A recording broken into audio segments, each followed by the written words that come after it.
And welcome back to the finale of the main story of Super Mario Advance 4. Last time we finished Pipeland in post, and this time we are going to take on the last world, and I forgot to use a power-up because I am dumb. Well, this is going to be a thing. We're going to do a power-up-less run of Bowser's Tank.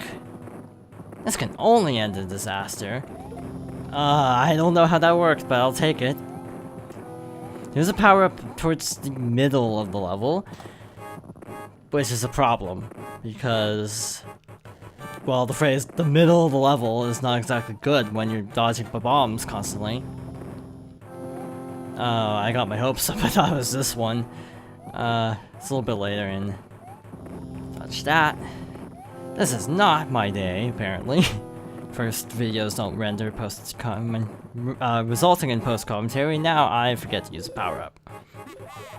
Hey, we live to see another day. Okay.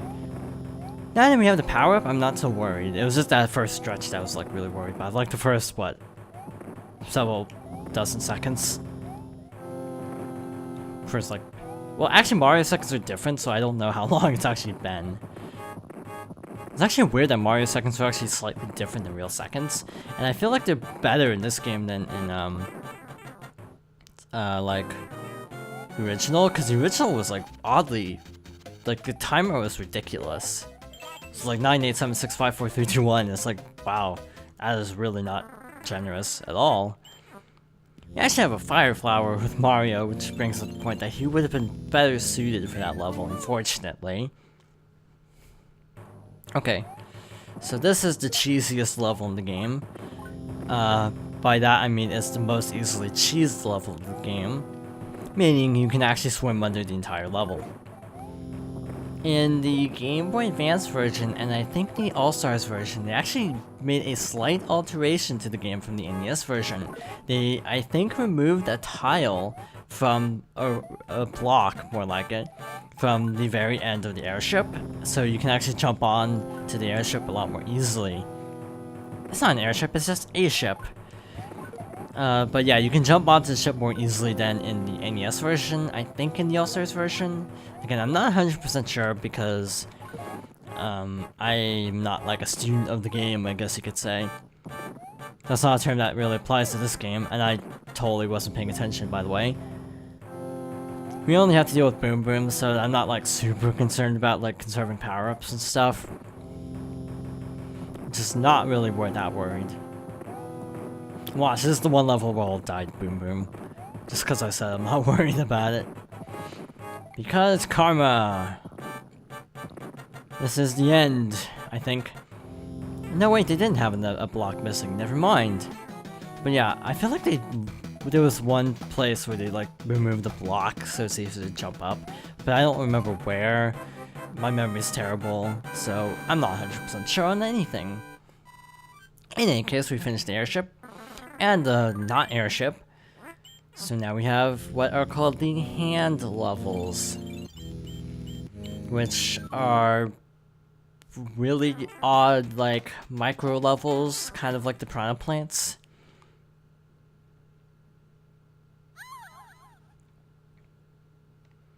In any case, Peach is now being taken deeper, and sometimes you get that animation, other times you don't. I kind of hope we don't get that animation, just so I can show it off.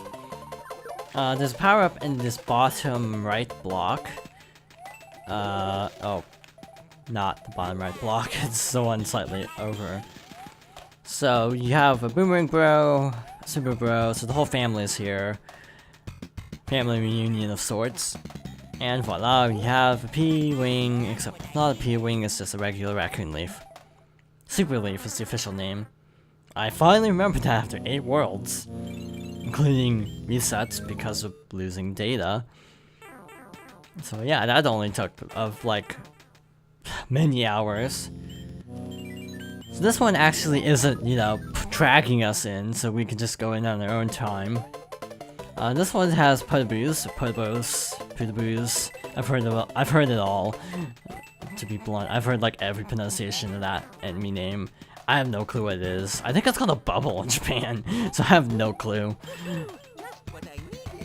Which actually brings up the point that I think it's called a bubble, which is also would also may mean it has the same name as the Zelda enemy, which actually kind of looks like a Potaboo, so it makes sense that they would share a name.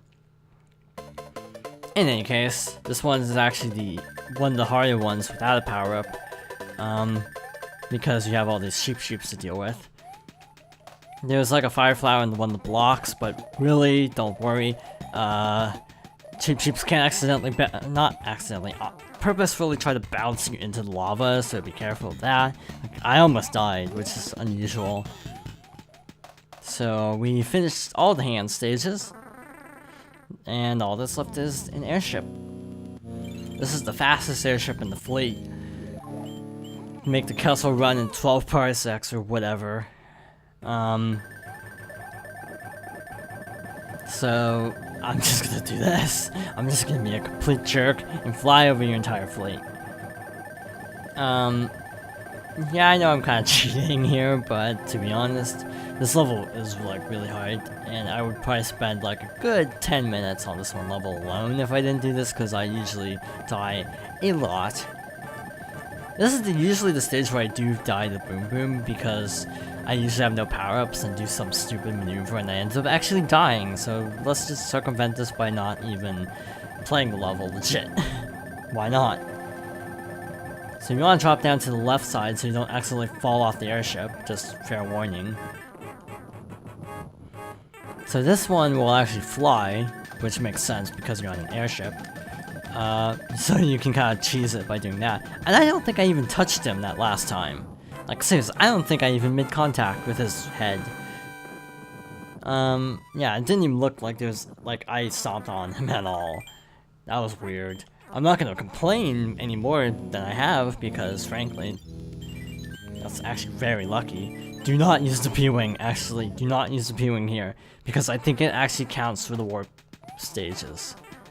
Maybe that's the NES version, I don't know.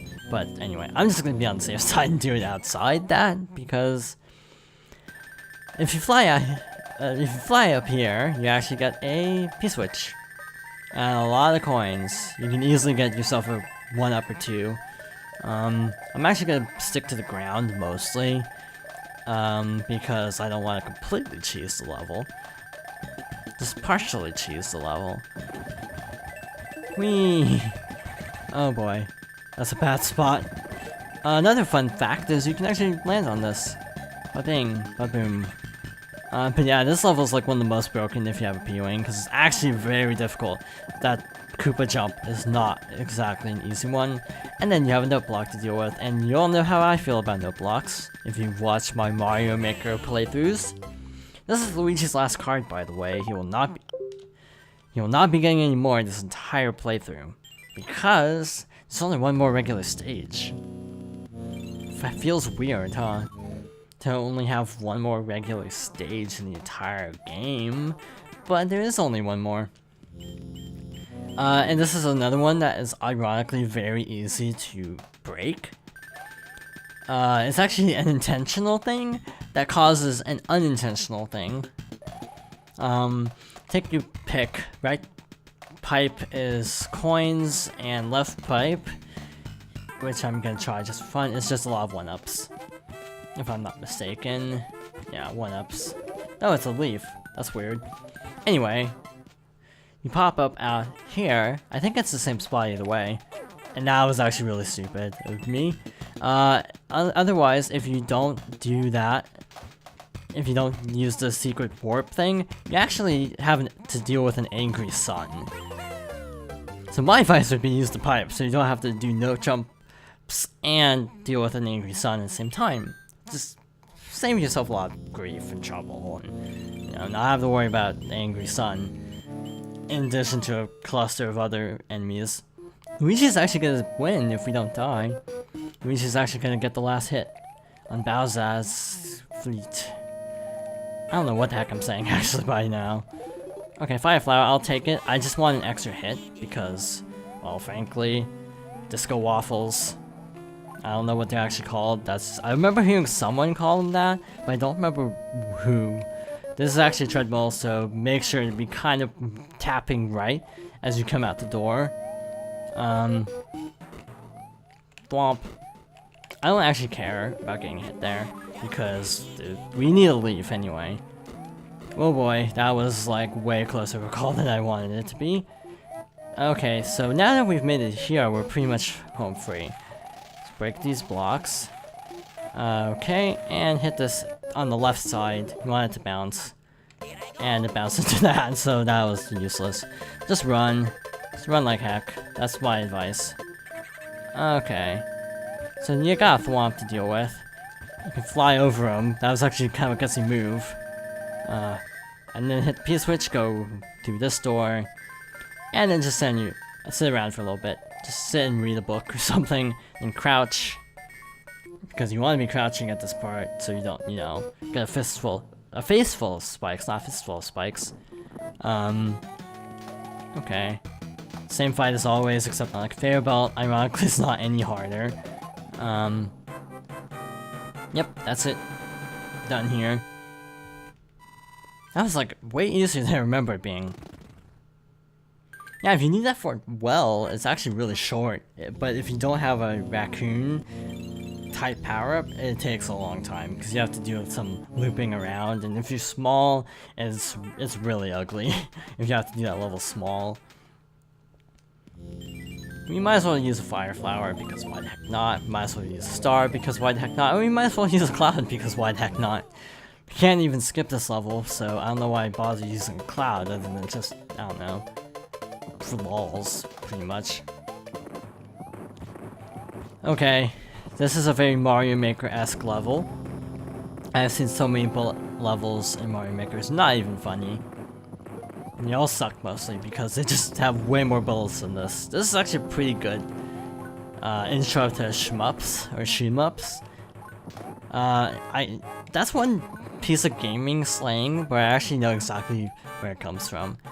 It just makes total sense that shoot-em-up, when you say it's fast, it sounds like shmup, so it makes sense to me. But that's really not the point right now. But yeah, just the whole 2D shooter genre. I don't know, this feels like a good intro level.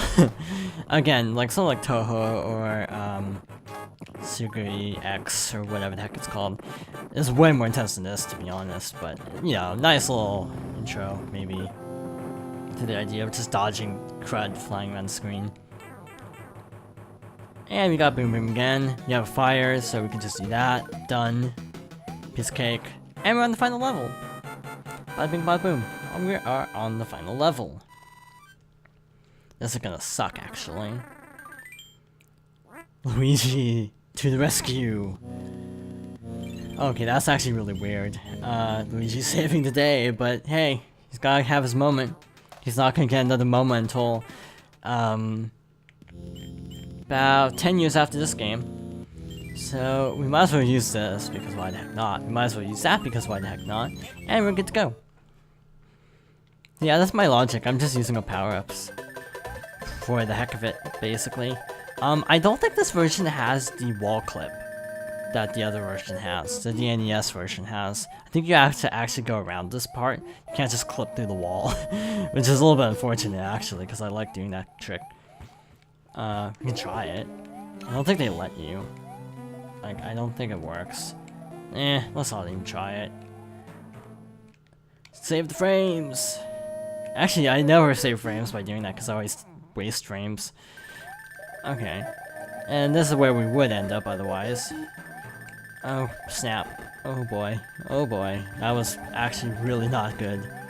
I think you want to go down this one, if I'm not mistaken. I think this is the door you want. It's definitely one of the jerkish ones. If you don't have a Tanuki, that is, it's kind of jerkish. Yeah, I'm pretty sure this is the, air quotes, right door to go through. Air quotes, because all the doors take you to Bowser, it's just a matter of which is the easiest. I think this is the easiest one. This one doesn't fire, or that one, because that would be really mean. So, yeah, luckily none of those actually fire. That's actually really lucky. I don't know if the Tanuki will protect you from Bowser's flames. I would not try it. I would not try it at all. I'm being, like, way too risky here. Okay, so the reason why is because you have less to work with. I think some of the areas have more blocks than this. So the goal is to just basically cause him to pound through the floor. It's actually really easy. And by easy, I mean I'm probably gonna actually die here because I said it was easy. That's always how it works, isn't it? Jinxing myself. You can't actually shoot the fire through the blocks if I'm not mistaken. And he sometimes has very jarkish patterns. As he gets further down, it actually gets easier. Oh boy, I spoke too soon. I spoke way too soon. Stand squarely in the middle, and wow, he's being a jerk. His pattern is like not being good right now. Okay. So now it should work. Maybe like stand here? Oh wow, yeah, he is not cooperating. I'm probably gonna die. How did I not die from that? Okay. I'm incredibly lucky. I'm not gonna question my good luck twice in a row. I'm not gonna question my luck twice in a row. Just gonna accept it. Let's try this. And I'm dead. That would have actually worked. Anyway, I guess we might as well cut to the boss again. I guess Mario will actually save the day. Sorry, Luigi. And done. So that only took 2 tries, which isn't too bad for the final level.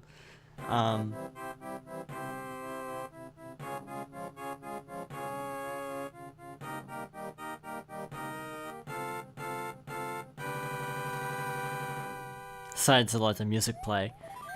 And thus the door opens and the game closes.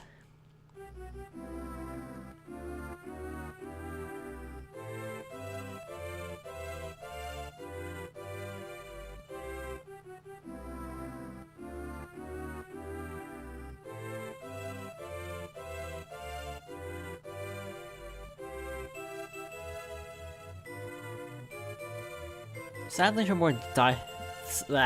her dialogue is more generic in this version, because in the original game she did like a fake out, oh, the princess is in another castle. So yeah, I'm a little bit bummed they took that out actually. I think that was an All-Stars change. I'm not sure if my capture card method will work well, because I think it's actually recording in 30, even though I set it for 60. So this video might be in 30 FPS, but if the audio is synced, it'll be worth it. This game actually has more credits than the original, oddly enough. Desert Hill, and it was Desert Land in the original, so I'm sticking with it. Yeah, they changed all the names, which is also something I'm not crazy about. Seaside, yeah, I'm not big on that. I like it when everything was a land. So yeah, in the tags I put everything as the NES names, so that was a little bit unfortunate. Big Island just makes me think of Big the Cat, to be honest. Which is not a good mental image, really, to have when with a serious name. Oh, that's unfortunate having the last name be Kawaii. Actually, that's a little bit different. Kawaii versus Kawaii. It's a little bit different. But anyway, the sky. How much more generic can you get than the sky? In any case, wow, these quests are longer than I remember. Iceland instead of Iceland, they added a D. That's all they did. It might go over time just because of how long these credits are. Yeah, the anyway localization team didn't do that good of a job with this game because they screwed up some stuff. But oh well, it's a pretty good remake other than the MIDI sound quality being cut bad. Also, the credit sequence is different if you actually don't complete all the worlds. It's slightly shorter if I'm remembering right, because you cut out, you know, whatever worlds you didn't complete. And Mario can't actually win here because there's no tile gap. And in any case, that's it. Next time we will be moving on to the e-reader stages. So, thank you for watching. I hope you join me next time for more Super Mario Advance 4.